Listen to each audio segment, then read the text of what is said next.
হয়, আজি আনুমানিক ৩টামান বজাত ২৭ নং ৰাষ্ট্ৰীয় ঘাইপথত বাইক আৰু স্কুটিৰ মাজত সংঘৰ্ষ হয়। ২৭ নং ৰাষ্ট্ৰীয় ঘাইপথ মানে বৰনগৰ কলেজ যে আছে, আমাৰ বৰনগৰ কলেজৰ ওচৰত ইলেক্ট্ৰিচিটি বোৰ্ড যে আছে তাৰে কাষত বাইক আৰু স্কুটিৰ মাজত সাংঘাতিকভাৱে সংঘৰ্ষ হয়। বাইক আৰোহী আছিল দুইজন, আব্দুল খালেক আৰু গুলজাৰ হুছেইন। তেখেতলোকে বৰপেটা ৰোডৰ পিনে যাই আছিল। পিছপিনৰ পৰা আহি স্কুটি আৰোহীয়ে বৰ বেয়াকৈ খুন্দিয়াই দিয়াৰ ফলত উক্ত স্থানতে আব্দুল খালেক নামৰ ব্যক্তিজন স্পট ডেথ হয় আৰু গুলজাৰ হুছেইন বেয়াকৈ আঘাতপ্ৰাপ্ত হয়। তেখেতক আমাৰ ইয়াতে CHC হস্পিটেলত অনা হৈছিল, ইয়াৰ পৰা ৰেফাৰ কৰিছে। বৰ্তমান বৰপেটা মেডিকেল কলেজত আছে। কেইজন আহত হৈছে? আহত হৈছে দুইজন, স্কুটি আৰোহীজন আহত হৈছে আৰু এই বাইকত থকা গুলজাৰ হুছেইন আহত হৈছে আৰু আব্দুল খালেক স্পট ডেথ। এই স্কুটিৰ যিগৰাকী চালক আছিলে তেখেতে কিবা চাকৰি কৰে নেকি?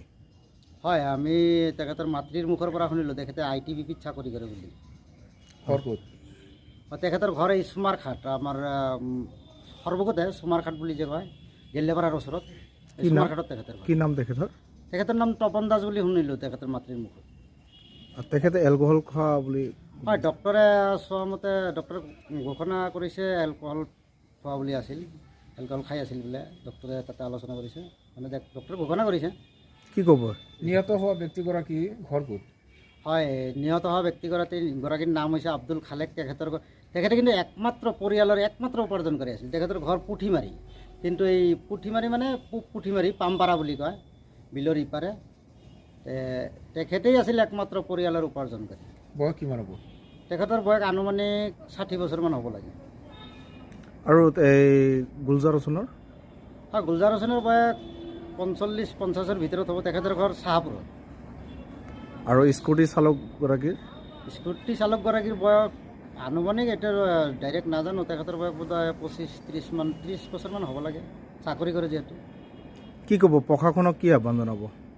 হয়, প্ৰশাসনক মই মোৰ তৰফৰ পৰা বা ৰাইজৰ তৰফৰ পৰা এইটোৱে আহ্বান জনাব বিচাৰি আছোঁ, ইমান কঠোৰ হোৱাৰ পাছতো যে ইমান এক্সিডেণ্ট হৈ আছে, আৰু বিশেষকৈ এলকহল প্ৰিয় মানুহবিলাকৰ যিহেতু কণ্ট্ৰলিং নাথাকে, সেইকাৰণে এক্সিডেণ্টবিলাক বেছি হয় বুলি মোৰ ফালৰ পৰা অনুমান কৰি আছোঁ।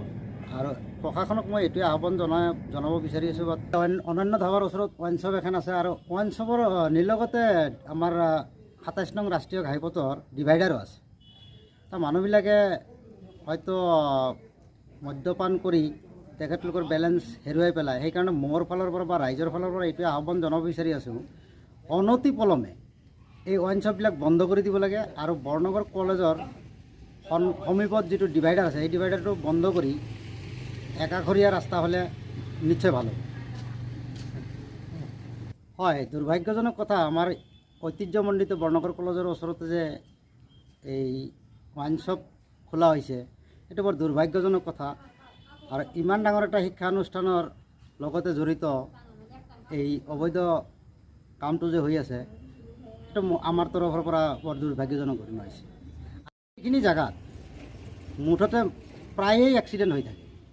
আমি জনাত সেইখিনি জেগাত এক্সিডেণ্ট ফ্ৰণ্ট বুলি লিখি দিলে কোনো ভুল কৰা নহ'ব।